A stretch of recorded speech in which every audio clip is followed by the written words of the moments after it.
सलामुन अला इबादिहिल्लज़ीना इस्तफ़ा अम्मा बाद।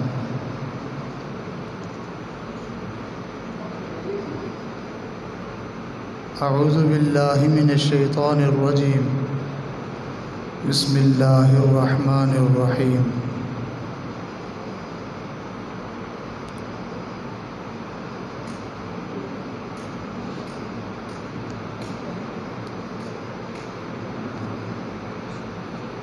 वमन यत्तक़िल्लाह यजअल लहू मख़रजा वयर्ज़ुक़हु मिन हैसु ला यहतसिब वमन यतवक्कल अलल्लाहि फ़हुव हस्बुह इन्नल्लाहा बालिग़ु अम्री क़द जअलल्लाहु लिकुल्लि शैइन क़दरा।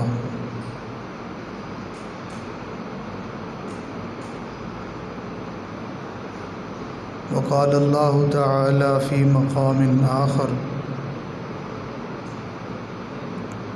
वमन यत्तक़िल्लाह यजअल लहू मिन अम्रिही युस्रा। वक़ाल अल्लाहु तआला फ़ी मक़ामिन आख़र तिल्कल जन्नतुल्लती नूरिसु मिन इबादिना मन कान तक़िय्या। सदक़ल्लाहुल अज़ीम। सुब्हान रब्बिका रब्बिल इज़्ज़ति अम्मा यसिफ़ून व सलामुन अलल मुरसलीन वल्हम्दुलिल्लाहि रब्बिल आलमीन। अल्लाहुम्मा सल्लि अला सय्यिदिना मुहम्मदिन व अला आलि सय्यिदिना मुहम्मदिन व बारिक वसल्लिम।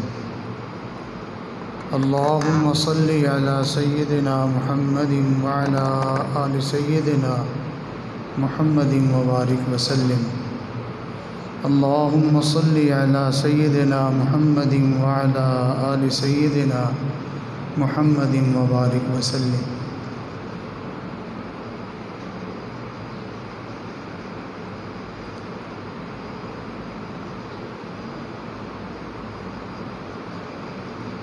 इंसान की ज़िंदगी मुख्तलिफ़ हालात से मुरक्कब है।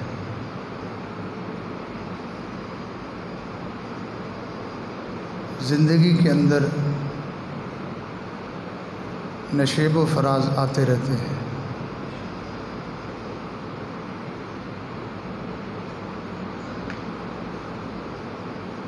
कभी किसी इंसान की ज़िंदगी में एक जैसे हालात नहीं रहते।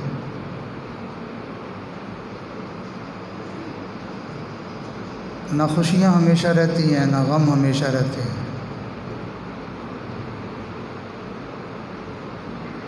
अगर आज खुशी है तो फिर कल को गम का भी इंतज़ार करें, और अगर आज गम है तो फिर खुशियों का भी इंतज़ार करें। हर ख़िज़ां के बाद बहार आया करती है और हर बहार के बाद ख़िज़ां आती है।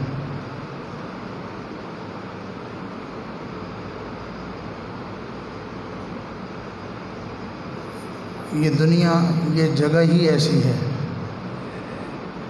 ये जहान ही ऐसा है। और अगर सच पूछें तो इस जहान का हुस्न और ख़ूबसूरती ही इसी के साथ है।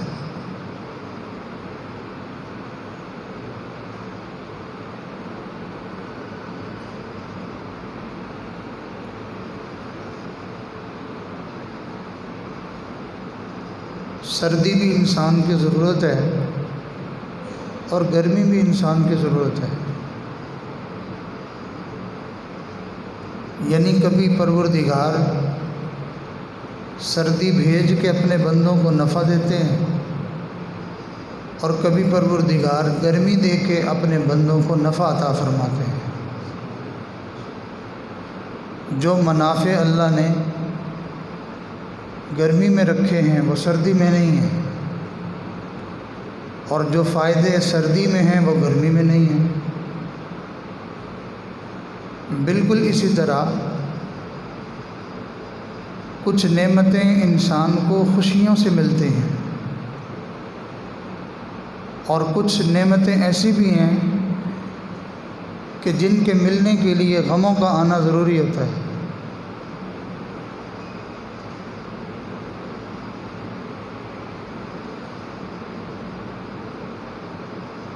वो अलग बात है कि इंसान मीठे को पसंद करता है, कड़वा थूक देता है,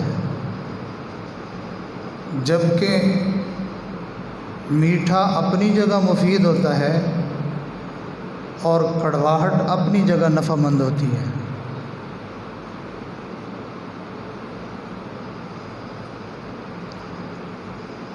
नरमी भी इंसान के लिए नफ़ामंद है और सख्ती भी इंसान के लिए नफ़ामंद है।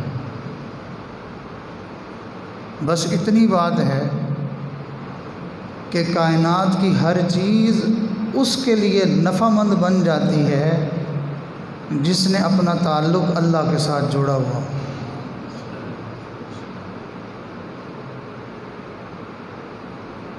उसके लिए हर चीज़ नफ़ामंद है।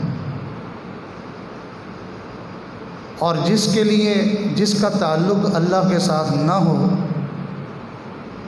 जिसने अपना ताल्लुक़ अल्लाह से ख़राब कर लिया हो, जिसने अपना ताल्लुक़ अल्लाह से ख़राब कर लिया हो,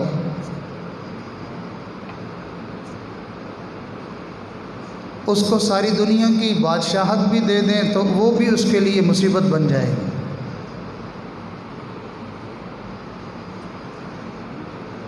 फ़िरौन कितना बड़ा बादशाह था, लेकिन बिलाखिर उसकी शामत आ गई। कारून और नमरूद, शद्दाद और हामान, इनको दुनिया की किस चीज़ की कमी थी?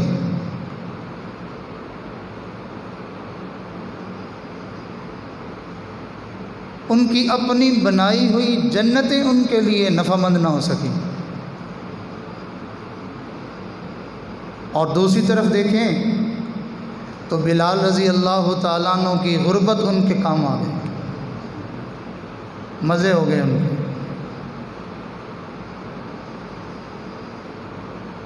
तो ज़िंदगी में इंसान के मुख्तलिफ़ हालात आते रहते हैं। खुशियों में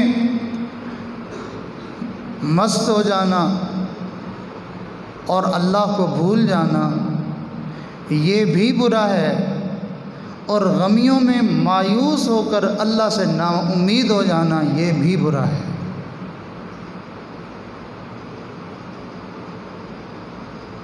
अगर ज़िंदगी में खुशियां हैं तो इंसान खुशियां भेजने वाले रब को याद रखे, सजदा शुक्र बजा लाए कि मेरे खालिक व मालिक का एहसान है कि उसने मुझे खुशियां अता की हैं। और अगर ज़िंदगी में गम आए तो पुरउम्मीद रहे कि मेरा रब हर चीज़ पर कामिल कुदरत रखता है, मैं उसकी बारगाह में इल्तिजा करूँगा, दामन फैलाऊँगा, अल्लाह मुझे अपने दर से कभी भी महरूम नहीं करेगा।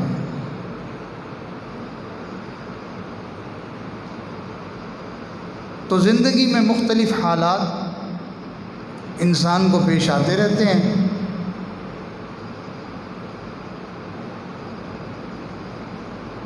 जब आसानियाँ आएँ तो क्या करना है, और जब मुश्किलात आएँ तो क्या करना है।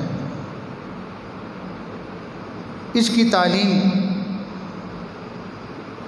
अल्लाह के पाक पैगंबर अहमद मुजतबा मोहम्मद मुस्तफ़ा सल्लल्लाहु अलैहि वसल्लम ने अपने इरशादात से भी अता फरमाई है और अपनी अमली ज़िंदगी से भी अपनी उम्मत की रहनुमाई फरमाई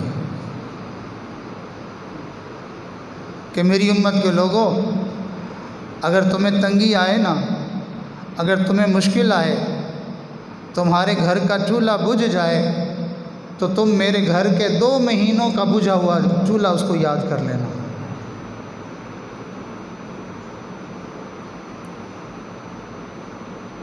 और अगर तुम्हें ज़िंदगी में खुशियाँ आएँ तो तुम फिर मेरी खुशी को फ़तह मक्का के दिन की खुशी को देख लेना कि सारी रात अल्लाह के सामने सजदा रेज़ हुए और अल्लाह का शुक्र बजा लाते रहे।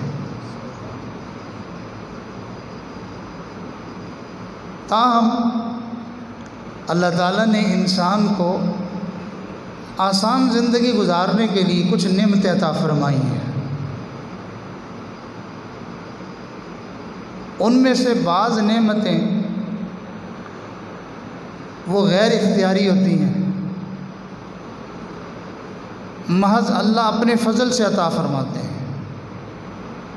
बहरहाल वो नेमत है, जिसको वो नेमत मुयस्सर आ जाए उसके लिए ज़िंदगी में आसानियाँ लाने का सबब बन जाती।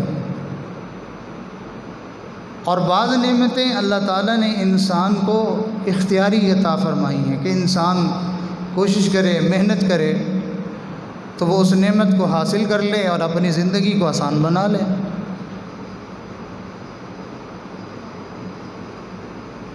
चंद एक नेमतें कि जो गैर इख्तियारी हैं और इंसान की ज़िंदगी के अंदर आसानी पैदा करने का सबब बनती हैं। मिसाल के तौर पर बिनाई अल्लाह ताला की नेमत है। कोई इंसान अपने इख्तियार से तो ये हासिल नहीं करता, अल्लाह की अता है। अल्लाह ताला जिसे चाहते हैं उसको बिनाई दे देते हैं और जिसे चाहते हैं उसको बिनाई नहीं देते। ऐसा तो नहीं है कि हमने कोई अल्लाह ताला की बंदगी की थी, हम अल्लाह ताला के बड़े बरगुज़ीदा लोग थे, हमने अपनी ज़िंदगी अल्लाह ताला की इबादत में और शुक्र में गुजारी थी तो इनाम के तौर पर हमें बिनाई मिल गई। ऐसा तो नहीं हुआ। ऐन मुमकिन है कि बिनाई वाला बदकार हो और नाबीना नेकोकार हो। अल्लाह ताला की अता है। लेकिन जिसको ये नेमत मिलती है वो इससे फ़ायदा उठाता है। इंसान अल्लाह ताला की इस नेमत से किस कदर ज़िंदगी में नफ़ा हासिल करता है, कदम कदम पे इस नेमत से फ़ायदा उठा रहा होता है। लम्हा लम्हा नुकसान देने वाली चीज़ों से इन आँखों की वजह से बच रहा होता है।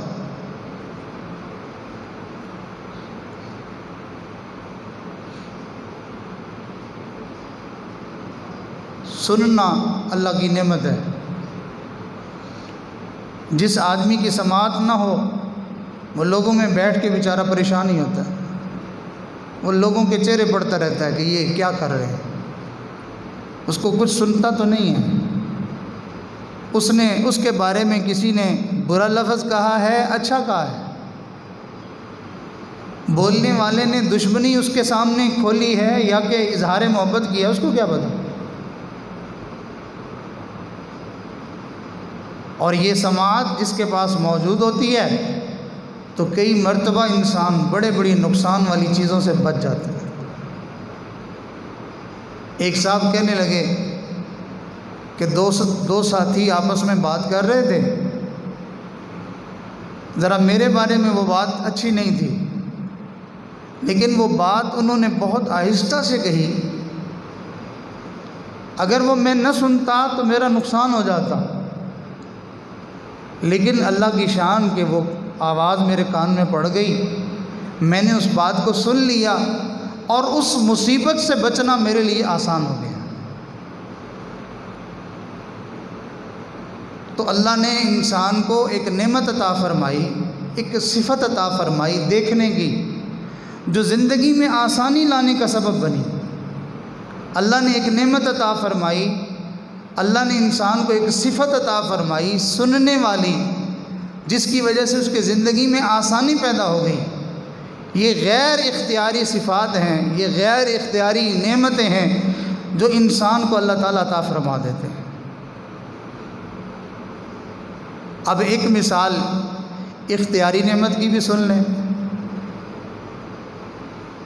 कई मर्तबा आपने इस बात का मुशाहिदा किया होगा कि वो लोग के जो तालीम हासिल न कर सके, वो अपनी ज़िंदगी के हालात से लड़ते झगड़ते उलझते ज़िंदगी गुजारते हैं और बिल आखिर जब उनके अंदर हिम्मत ख़त्म हो जाती है तो उस वक़्त वो दिल बर्दाश्ता होके ये अल्फाज ज़ुबान से कहने पे मजबूर हो जाते हैं, काश कि हमने कोई 2 हरफ पढ़ लिए होते, ज़िंदगी आसान हो जाती। अब ये लिख पढ़ जाना, ये इल्म की सिफत नसीब हो जाना, ये भी अल्लाह की नेमत है, लेकिन ये गैर इख्तियारी नहीं है। इसके ऊपर कोई भी मेहनत करे उसको ये नेमत हासिल हो जाएगी। लेकिन जो इंसान लिख पढ़ जाएगा वो मुआशरे के हालात को, चीज़ों को, शरीयत की तालीमात को वो समझ जाएगा, उसके लिए ज़िंदगी गुजारना आसान हो जाएगा। दुनिया की तालीम हासिल करेगा तो दुनिया की ज़िंदगी में किसी कदर आसानियाँ हासिल कर लेगा, और अगर दीन की तालीम हासिल करेगा दुनिया भी अच्छी हो जाएगी और कब्र और हशर की ज़िंदगी भी अच्छी हो जाएगी। तो बहरहाल ये इल्म ये एक सिफत है और अल्लाह ताला इंसान को अता फरमाते हैं उसकी कोशिश और मेहनत पर। जो मेहनत कर ले उसको ये सिफत और ये नेमत मिल जाती है, और इसके नतीजे में इंसान बड़ी आसानी वाली ज़िंदगी गुजार लेता है। अनपढ़ वालिदैन थे, उन्होंने अपने अकलौते बेटे को पढ़ाया, तालीम दी, वो अच्छा पढ़ लिख गया, कहीं पर उसको अच्छी मुलाज़मत मिल गई। आप हज़रात मुतवज्जे रहिएगा।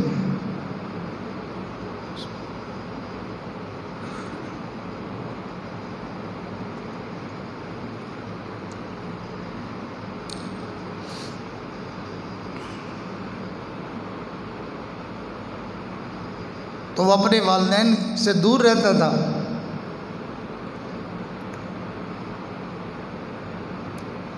कुछ कुछ अरसे के बाद आता था, खर्चा पानी दे जाता था।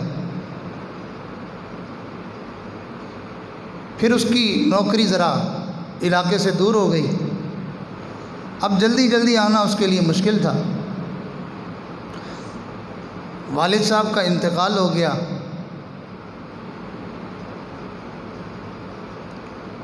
घर में खिदमत के लिए उसने अपनी वालदा को एक मुलाजमा रख दी और कहा, अम्मी मेरे लिए रोज़ रोज़ आना तो मुश्किल है, मैं ये ख़र्चा भेजता रहूँगा, आप इससे घर का निज़ाम भी चलाएंगी और इस मुलाजमा को तनख्वाह भी देंगी, आपका गुज़र बसर अच्छा हो जाएगा।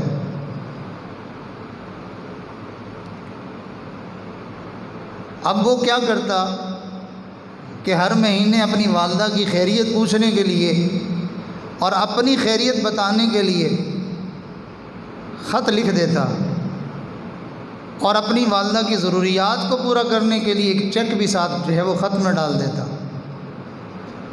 ताकि मेरी वालदा जो है वो ज़रूरत पड़ने पर जाके वो पैसे हासिल कर सके।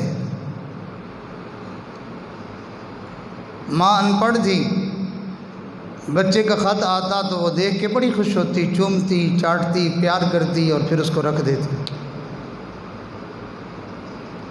और ज़िंदगी गुर्बत में, तंगी में गुज़र रही है। सोचती कि मेरे बेटे की तनख्वाह तो बहुत ज़्यादा है और मेरा बेटा है भी बहुत अच्छा, ख्याल भी बड़ा करता है, पता नहीं क्या वजह है कि मुझे कुछ खर्चा नहीं भेजता। और बेटा मुतमईन कि मैं अपनी वालदा को हर महीने भेज रहा हूँ और माँ परेशान के भेजता नहीं है। गुर्बत और तंगी से हालत बहुत ख़राब से ख़राब तर होती चली गई। उसका ख्याल था कि मेरी अम्मी बड़ी खुश होंगी, आसानी में होंगी। काफ़ी अरसे के बाद जब घर आया तो घर का हाल देखा, परेशान हो गया। वालदा की सेहत देखी, हड्डियों का ढांचा बनी पड़ी है, बुरी हालत है उसकी। उसको देख के रोना आ गया, हाल अहवाल हुआ। तो कहते हैं अम्मी आपने अपना हाल क्या बना लिया, कुछ आप ले लेती, कुछ खर्च कर लेती। ये तरतीब होती है। बीवी इंसान के हाथों पे नज़र रखती है कि घर आया तो क्या लाया है। उसको अगर खाने पीने को अच्छा मिलता रहे वो खुश रहती है। माँ बाप अपने बच्चों के आने पर उनका चेहरा देख के खुश हो जाते हैं, मेरा बच्चा सेहत सलामती खैरियत के साथ आ गया, उनको इसी में खुशी हो जाती है।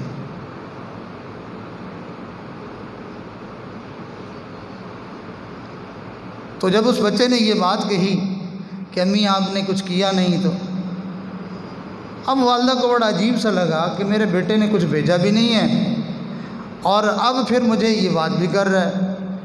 तो जवाब देने की बजाय आंखों से आंसू आ गए। अम्मा रो क्यों रही हैं? बस बेटा वैसे ही रोना आ गया।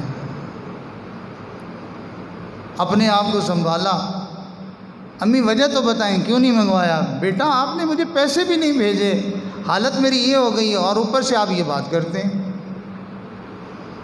तो उसने कहा अम्मी मैं हर दफ़ा ख़त भेजता था, उसमें चेक भेजता था, तो वो अगर आप चाहती तो जाके वो पैसे निकलवा लेती और अपनी ज़रूरत पूरी कर लेती।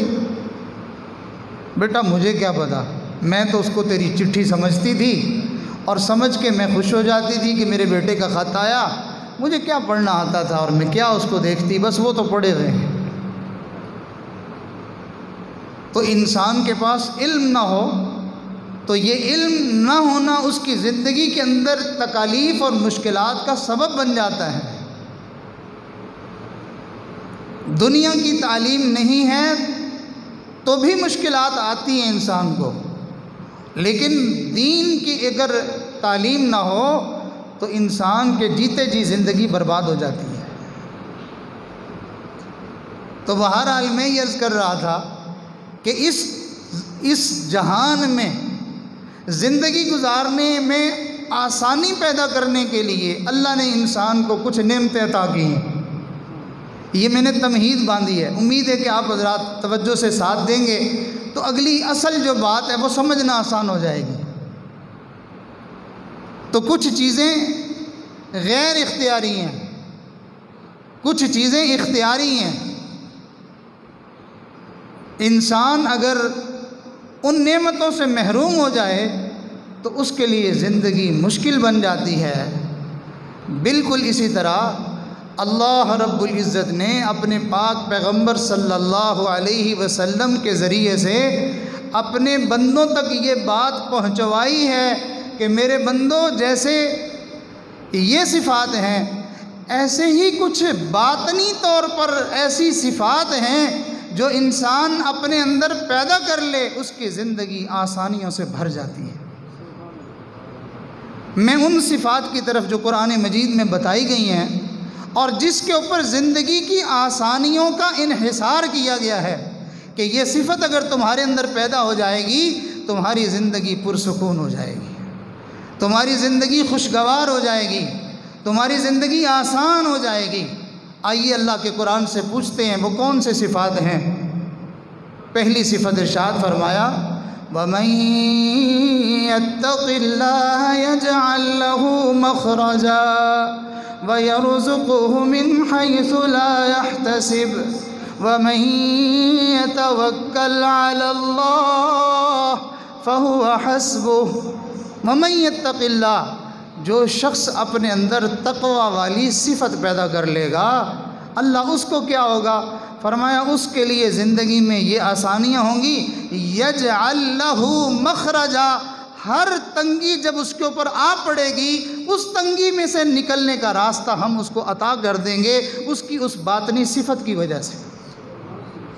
ये तक़वा वाली, ये खुदा खौफी वाली, ये अल्लाह के डर वाली जो ये सिफ़त है जिस इंसान में पैदा हो जाएगी उसकी ज़िंदगी में मुश्किलात में से निकलने का रास्ता अल्लाह का कुरान उसका वादा और ऐलान कर रहा है।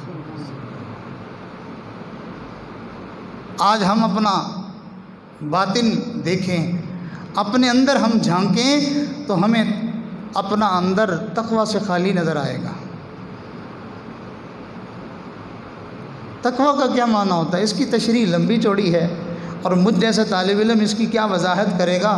हाँ, अलबत्ता इतना आसान सी बात कि जिसको हम सब आसानी से समझ सकें कि दिल में अल्लाह का ऐसा खौफ उतर जाए कि इंसान अपने कौल और फ़ेल से अल्लाह को नाराज़ करने वाले कामों को छोड़ दे।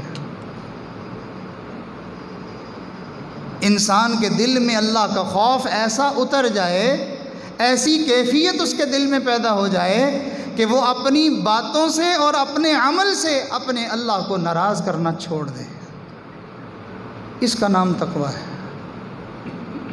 और जिस इंसान को ये कैफियत हासिल हो जाती है, अल्लाह ताला फरमाते हैं उसके ऊपर मुसीबतों के, मुश्किलात के, तंगियों के पहाड़ भी टूट पड़ें तो मैं परवरदिगार वादा करता हूँ कि हर मुश्किल में से, हर तंगी में से निकलने का रास्ता मैं उसको अता करूँ।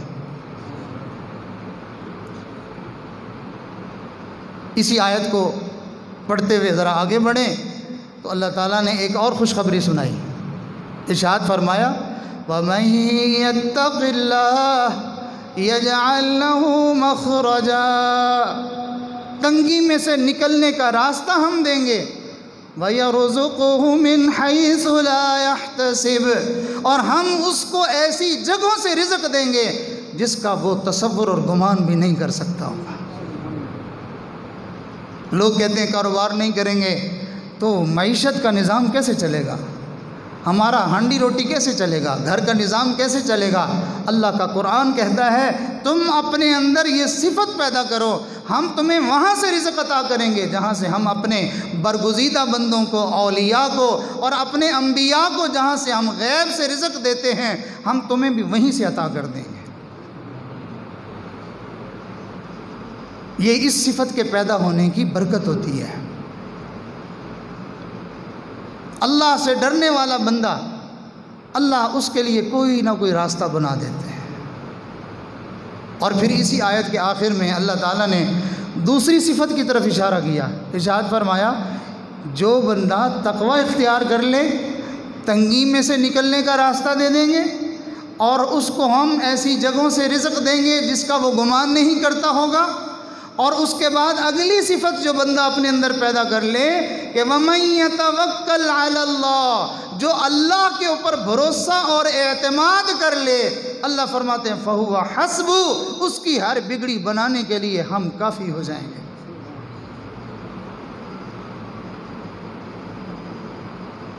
याद रखना, आपने एक जुमला उलमा से, बुज़ुर्गों से सुना होगा कि अल्लाह ताला फरमाते हैं फ़ज़्कुरूनी अज़्कुरुकुम। कुरान मजीद में अल्लाह ताला इरशाद फरमाते हैं कि बंदे तू मुझे याद कर, मैं तुझे याद करूँगा। उलमा ने इसकी तफसीर में, इसकी तशरीह में ये बात भी लिखी है, इरशाद फरमाया कि अल्लाह ताला बंदे को कैसे याद करते हैं। उसकी सूरतों में से एक सूरत ये होती है कि जो आदमी रूटीन के हालात में, आम ज़िंदगी के दौरान में अल्लाह के हुक्मों को पूरा कर लाता है, बजा लाता है, जब सारी दुनिया वाले मुश्किलात में, मुसीबतों में फंसे हुए होते हैं तो फिर अल्लाह उन बंदों को उस वक़्त नज़रअंदाज नहीं करते, उनकी मदद ज़रूर करते हैं। जब अफरा तफरी पड़ जाती है, जब हर तरफ से जो है वो हालात ऐसे महसूस होते हैं कि अब फंस गए, अब मारे गए, पहले तो जी काम ठीक चल रहा था, पहले तो निज़ाम चल रहा था, अब क्या करेंगे। तो जो बंदा अल्लाह के हुक्मों को आसानी में याद करता है, जब हालात तंग पड़ जाते हैं, अल्लाह अपने उन बंदों को उस वक़्त नज़रअंदाज नहीं किया करते। इसकी एक छोटी सी मिसाल सुन के बात ज़रा अच्छी तरह वाज़ेह हो जाएगी। चंद दिन पहले एक नौजवान मुझे मिलने आए। आपने भी देखा कि हर बंदा परेशान है, हर बंदा रोना रो रहा है। बैठे हाल अहवाल हुआ, कुछ तफसील सुनाई उन्होंने, फ़लाँ का ये हाल है, फ़लाँ का ये हाल है, फ़लाँ का ये हाल है, रेडी वाला इतना परेशान है, ट्रांसपोर्ट वाला इतना परेशान है, कारोबारी इतना परेशान है, कपड़े वाला इतना परेशान है, फ़लाँ वाला इतना परेशान है। करते करते आखिर में अल्लाह का शुक्र करने लगे और ऐसे डूब के अल्लाह का शुक्र अदा करने लगे, कहने लगे मैं कैसे बताऊं कि अल्लाह ने मेरे ऊपर कितनी रहमत फरमाई है, मुझे एक ज़र्रा बराबर भी कोई तकलीफ़ नहीं पहुंची है, मेरे कारोबार में, मेरे हालात में एक ज़र्रा बराबर भी असर नहीं हुआ। चूँकि मैं उस नौजवान की ज़िंदगी को जानता था, मेरे दिल में फ़ौरन ये बात आई। मैंने उससे ये बात अर्ज़ की, मैंने कहा देखो प्यारे, आपको पता है इसकी वजह क्या है? कहने लगा अल्लाह का फ़ज़ल है। मैंने कहा इसमें कोई शक नहीं है, अल्लाह का फ़ज़ल तो है ही सही, लेकिन इस फ़ज़ल के आने का सबब क्या है? कहने लगा ये तो पता नहीं है। मैंने कहा आप अपनी रूटीन की ज़िंदगी में जो ज़िक्र अज़कार, जो मामूलात, जो अल्लाह के अहकामात हैं, उनको पूरा करने की कोशिश करते हैं, उसकी बरकत से अब जब अफरा तफरी बनी है, अल्लाह ने आपके लिए आसानी की सूरतें पैदा कर दी।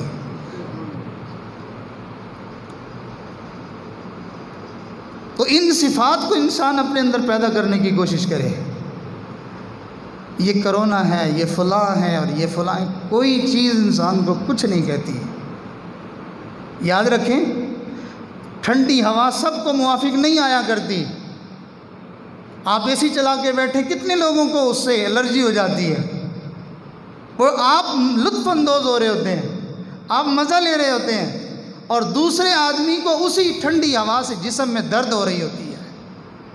तो ठंडी हवा हर एक को मुवाफिक नहीं आती है, गर्म हवा से हर एक को तकलीफ़ नहीं हुआ करती है, मीठा हर एक के लिए मुवाफिक नहीं हुआ करता है, कड़वी चीज़ हर एक को जो नुकसान नहीं पहुंचाया करती है, बल्कि कड़वाहट बाज़ों के लिए मुफीद साबित होती है, बाज़ों को नुकसान और तकलीफ़ देती है। मीठा बाज़ों को नफ़ा पहुंचाता है, लज्जत देता है, और बाज़ों के लिए वो वबाल जान और बीमारी और मौत का सबब बन जाता है। बाज़ों को ठंडी हवा राहत पहुंचाती है, बाज़ों को ठंडी हवा जिस्म में दर्द और तकलीफ़ पैदा कर देती है। बिल्कुल इसी तरह ये दुनिया में जो हालात चलते हैं और ये जो बलाएं और वबाएं आती हैं, ये हर एक के लिए नुकसानदेह और तकलीफ़ दे नहीं हुआ करती हैं। वो कौमें जिनके ऊपर मुसलसल हवाएं चली थी और वो उनको उठा उठा के पटक पटक के मार रही थी और वो उनके मौत का सबब बन रही थी, वही हवा ईमान वालों के लिए लज्जत और फरहत का सबब बन रही थी। वही आग जो लोगों को जला देने वाली है, वही आग इब्राहीम के लिए सलामती का ज़रिया बन रही है। तो इसलिए इंसान को चाहिए कि हालात से डरने की बजाय अल्लाह से डर जाए। हालात से डरेगा परेशान हो जाएगा, हालात से डरेगा गमज़दा हो जाएगा, हालात से डरेगा मायूस हो जाएगा। अल्लाह से डरेगा दिल में फ़रहत और खुशी आ जाएगी, अल्लाह से डरेगा दिल में सुकून आ जाएगा, अल्लाह से डरेगा उसकी ज़िंदगी लजीज हो जाएगी, उसकी ज़िंदगी मज़ेदार हो जाएगी। अल्लाह से डरेगा, हालात से डरेगा, लोगों की नज़रों में ज़लील हो जाएगा। और जी देखो ऐसी ऐसी बातें कर रहा है, और जी देखो अब बड़े तरले लेता फिर रहा है, अब तो बड़ी ऐसी कहानियाँ सुनाता फिर रहा है, और जी पहले तो बात ही नहीं सुनता था, अब देखो कितना मिस्कीन बना फिरता है। लोगों की नज़र में हालात से डरने वाला ज़लील हो जाता है, अल्लाह से डरने वाला बंदा लोगों की नज़रों में मुअज़्ज़ज़ हो जाता है। तो ये दो सिफ़ात हम अपने अंदर पैदा करें, ये हम में से हर बंदा अपने अंदर पैदा कर सकता है। तक़वा वाली सिफ़त को पैदा किया जाए। और याद रखिए, जो आदमी तक़वा वाली सिफ़त को पैदा नहीं करता है, कुरान और हदीस में गौर करने से ये बात समझ में आती है कि जिन नेक आमाल की बरकतें इंसानों को ज़िंदगियों में नसीब होती हैं, ये सिफ़त पैदा न करने की वजह से, खुदा खौफी वाली कैफियत दिल में पैदा न करने की वजह से उसकी नेकियां भी बर्बाद हो जाती हैं। अल्लाह ताला कुरान मजीद में फरमाते हैं, हम नेकी पता किसकी कबूल करते हैं, हम नेक अमल पता किसके कबूल करते हैं, इन्नमा यतक़ब्बलुल्लाहु मिनल मुत्तक़ीन, हम तो तक़वा वालों के ही आमाल को कबूल करते हैं। और जिनके दिलों में अल्लाह का खौफ और डर होता है, अल्लाह ताला फरमाया तिलकल जन्नतुल्लती नूरिसु, तिलकल जन्नतुल्लती नूरिसु मिन इबादिना मन कान तक़िया। इन जन्नतों का वारिस हमने उन बंदों को बनाया जो दुनिया में हमसे अपने दिल में डर और खौफ रखा करते थे, तकवा उनके दिलों में था, हमने जन्नतों का वारिस उनको बना दिया। अब एक और आयत मुबारका सुनाकर मैं अपनी बात को समेटता हूँ। कुरान मजीद में तकवा इख्तियार करने वालों के लिए एक बड़ी खुशखबरी सुनाई गई। इरशाद फरमाया, वमन यत्तक़िल्लाह यजअल लहू मिन अम्रिही युस्रा। जो शख्स अपने अंदर तकवा वाली सिफत को पैदा कर ले, यजअल लहू मिन अम्रिही युस्रा, हम उसके हर काम में आसानियाँ पैदा कर देते हैं। अल्लाह अकबर। तो मेरे दोस्तों, हम अपने दिल में अल्लाह का खौफ पैदा करें। आज लोग कोरोना से डरते हैं, हम उनमें हम सब बराबर हैं। हम अपनी माइशत के तंग हो जाने से डरते हैं, दुकान के बंद हो जाने से डरते हैं, हम अपने मुल्की हालात से डरते हैं, और अगर छोटे छोटे परिंदे आ गए हैं तो उनसे भी डरते हैं कि ये टिड्डी आ गई है, अब ये फसलों को खा जाएगी, पता नहीं बनेगा क्या।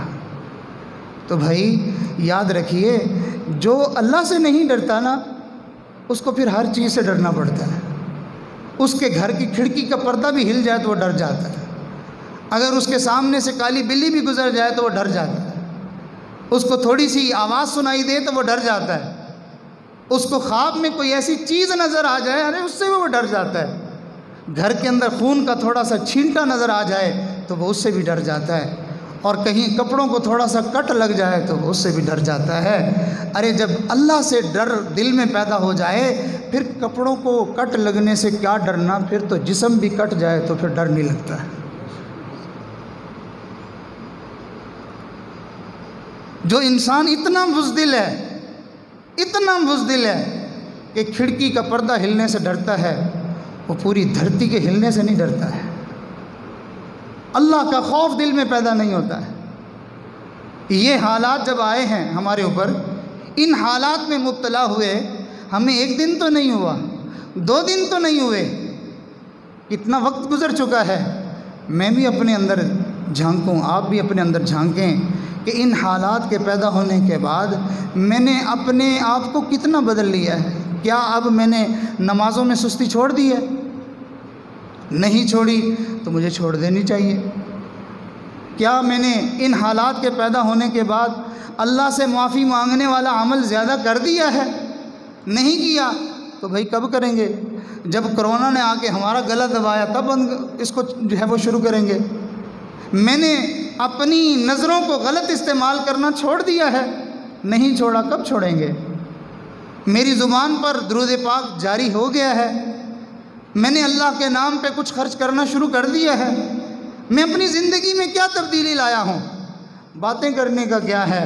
सुबह से शाम तक हम सारे ही बातें करते रहते हैं, सारे ही हम तबसरे करते रहते हैं, सारे ही हम तज़किरे करते रहते हैं। याद रखना, सारी कौम एक मजलिस बना ले और सारे इकट्ठे बैठ के बातें शुरू कर दें। सारी कौम जो है वो अपने हाथ में मुकाबले के लिए सामान थाम ले और हिफाजतों की तदबीरें इख्तियार कर लें। बड़े बड़े किलों में जाके हम बंद हो जाएं, जहाँ कोई हवा का झोंका भी ना पहुँचे, जहाँ कुछ भी ना पहुँचे। अरे मौत वहाँ भी आके रहेगी। और अगर हम चाहते हैं कि भाई अल्लाह ताला हमारे हालात को दुरुस्त कर दे और हम सुकून की ज़िंदगी इख्तियार करें, तो उसका रास्ता हमें अल्लाह के महबूब सल्लल्लाहु अलैहि वसल्लम ने और अल्लाह के पाक कलाम ने हमें बता दिया है। और वो क्या है? वो 2 लफ्ज़ अर्ज़ करके बात को मुकम्मल करता हूँ कि काफिर लोग अल्लाह के पैगम्बर अलैहिस्सलाम को, अल्लाह के नबी अलैहिस्सलाम को झुठलाते हुए, तकज़ीब करते हुए, ज़ुबान दराज़ी करते हुए, जब उनको डराया जाता था कि तुम अल्लाह के अज़ाब से डरो, तो वो उस वक़्त बड़े अपने आप को बहादुर और दलेर समझते हुए ये कहा करते थे, जिस अज़ाब की तुम बातें करते हो कि रब अज़ाब भेज देगा, रब की तरफ से पकड़ आ जाएगी, सख्ती आ जाएगी, तो वो आता क्यों नहीं है? तो अज़ाब आता क्यों नहीं हमारे ऊपर? वो फिर ले आना, तो फिर कहना तो अपने रब को कि अज़ाब आ जाए। तो हर नबी के ज़माने में यही सिलसिला चलता रहा ये सिलसिला चलते चलते आक़ाए दो जहान सरवर दो आलम सल्लल्लाहु अलैहि वसल्लम के ज़माने के जो दुश्मन थे और जो काफिर थे वो भी यही बात करते थे। कहते थे जिस अज़ाब से तुम्हें डराता है वो फिर आता क्यों नहीं है। तो अल्लाह ताला ने कुरान मजीद में दो बातें इरशाद फरमाई। इरशाद फरमाया वमा कान अल्लाहु लियुअज़्ज़िबहुम व अंत फ़ीहिम, आप जब तक इन लोगों के दरमियान मौजूद हैं उस वक्त तक आपकी वजह से इनके ऊपर अज़ाब नहीं आएगा, आपकी वजह से इनके ऊपर अज़ाब नहीं आएगा। इस बात को अच्छी तरह दिल में उतारने के लिए एक वाक़े की तरफ इशारा कर दूं। एक मजूसी था और एक मुसलमान था, दोनों के दरमियान मुकाबला हुआ। वो कहता है हम हक़ पे हैं, मुसलमान कहता है हम हक़ पे हैं। अब बात जब बढ़ी तो बात यहाँ पर आ गई तो उन्होंने कहा कि हम दोनों जो हैं वो खौलते हुए तेल में हाथ डालते हैं, जिसका हाथ सलामत रहा वो हक़ पर है और जिसका जल गया वो बातिल पर है। तो मुसलमान जो नेक आदमी थे उन्होंने कहा बहुत अच्छा, लेकिन उनके दिल में ख्याल आया कि मैं तो मुसलमान हूँ, हक़ पर हूँ, ये बातिल है, काफिर है, ये ऐसा ना हो कि मैं हाथ डालूँ और ये ना डाले, तो फिर यूँ तो मज़ा नहीं आएगा। तो उसको कहने लगे तुम अपना हाथ ज़रा मुझे दो। अब जब हाथ उसका पकड़ लिया, पकड़ के दोनों ने बैक वक्त उस खौलते हुए तेल में अपना हाथ डाला, लेकिन क्या मामला देखा कि ना तो मुसलमान का हाथ जला ना उस काफिर का जला। तो वो नेक मुसलमान अल्लाह की तरफ मुतवज्जे हुए, कहने लगे या अल्लाह मेरा हाथ तो नहीं जला कि मैं तुझे एक मानता हूँ, तेरे मोहम्मद को मैं सच्चा नबी मानता हूँ, तेरे कुरान को मैं सच्ची किताब मानता हूँ। अल्लाह मेरा तो हाथ इसलिए नहीं जला, लेकिन ये तो काफिर है, इसका क्यों नहीं जला। अल्लाह ने दिल में इल्हाम फरमाया मेरे बंदे इसका हाथ दरअसल तेरे हाथ में है, इसको कहो ना हाथ छोड़ दो इसका, और इसको कहो ये खुद से डाले फिर देखे बचता है या सलामत जो है वो जलता है। तो नेक लोगों की बरकतें अपनी जगह पर होती हैं। तो रसूलुल्लाह सल्लल्लाहु अलैहि वसल्लम दुनिया में तशरीफ़ फरमा हैं। अल्लाह फरमाते हैं वमा कान अल्लाहु लियुअज़्ज़िबहुम व अंत फ़ीहिम, महबूब जी आप दुनिया में हैं, जब तक आप हैं अज़ाब नहीं आएगा। अच्छा फिर और इसका बदल क्या है कि अल्लाह के महबूब दुनिया से पर्दा फरमा जाएं तो बाद वाले सारे अज़ाब में मुब्तला हो जाएंगे? नहीं, फरमाया आपकी बरकत से हम इनको एक ऐसा अमल दे रहे हैं, अगर ये वो अमल करते रहेंगे तो भी इनके ऊपर अज़ाब नहीं आएगा। अल्लाह वो क्या है? फरमाया वमा कानल्लाहु मुअज़्ज़िबहुम व हुम यस्तग़फ़िरून, जब तक ये अल्लाह से माफ़ी मांगते रहेंगे, इस्तिग़फ़ार करते रहेंगे, अल्लाह का अज़ाब इनके ऊपर नहीं आएगा। तो इसलिए हमें चाहिए मिन हैसुल कौम हम सारे के सारे इस्तिग़फ़ार की कसरत करें। इस्तिग़फ़ार की बरकत से बलाएँ टलेंगी, मुसीबतें टलेंगी, वबाएँ टलेंगी, रिज़्क़ के अंदर वुसअत कर दी जाएगी और हमारी ज़िंदगी में आसानियाँ पैदा कर दी जाएंगी। अब यहाँ सोचिए सिर्फ़ गुनाहों पर माफ़ी मांगने पर इतने बड़े बड़े इनाम मिलते हैं, अगर हम सिरे से गुनाह करना ही छोड़ दें तो फिर कितना बड़ा इनाम मिलेगा। तो लिहाजा तक़वा का मतलब यही होता है कि इंसान अल्लाह के खौफ की वजह से अपनी ज़िंदगी से गुनाहों को निकाल दे। अल्लाह ताला मुझे भी तौफ़ीक़ अता फ़रमाए, आप हज़रात को भी गुनाहों से बचकर ज़िंदगी गुजारने की तौफ़ीक़ अता फ़रमाए। ये हमारे सिलसिलों के जो अकाबिर बुज़ुर्ग ये लोगों को जो दावत देते हैं वो तस्बीहां घुमाने की दावत नहीं है कि बैठ के सिर्फ मुराकबे करते रहो, लंबी लंबी तस्बीहां करते रहो, बल्कि मकसद ये होता है कि चंद वज़ाइफ और औराद ऐसे बताए जाते हैं जिससे ज़िंदगी से गुनाह ख़त्म हो जाएं। अव्वल तो हो नहीं, और अगर हो जाएं तो अल्लाह ताला उसकी बरकत से माफ़ फरमा दें। अल्लाह ताला हम सब को अल्लाह वालों के साथ ताल्लुक़ जोड़ने की, निस्बत कायम करने की और उन आमाल की पाबंदी करने की तौफ़ीक़ अता फ़रमाए जिनसे हम गुनाहों से पाक ज़िंदगी गुजार सकें। और अगर बतक़ाज़ा बशरियत हमसे गुनाह हो जाएं, अल्लाह उन आमाल की बरकत से हमारे गुनाहों को माफ़ फरमा दें। तो इंशाअल्लाह जुम्मतुल मुबारक के बाद जो हज़रात तशरीफ़ रखना चाहें तो ये आजिज़ तौबा के कलिमात पढ़ाएगा।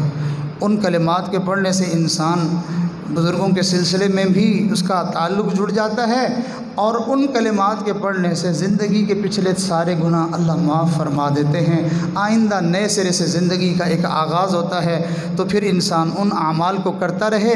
हमारे बुज़ुर्गों ने फरमाया, वो आमाल किसी आदमी को 1000 साल की ज़िंदगी दे दी जाए और वो सुबह शाम उनको करता रहे, 1000 साल गुज़रने के बाद उसके नामा आमाल में एक भी गुनाह बाकी नहीं होगा।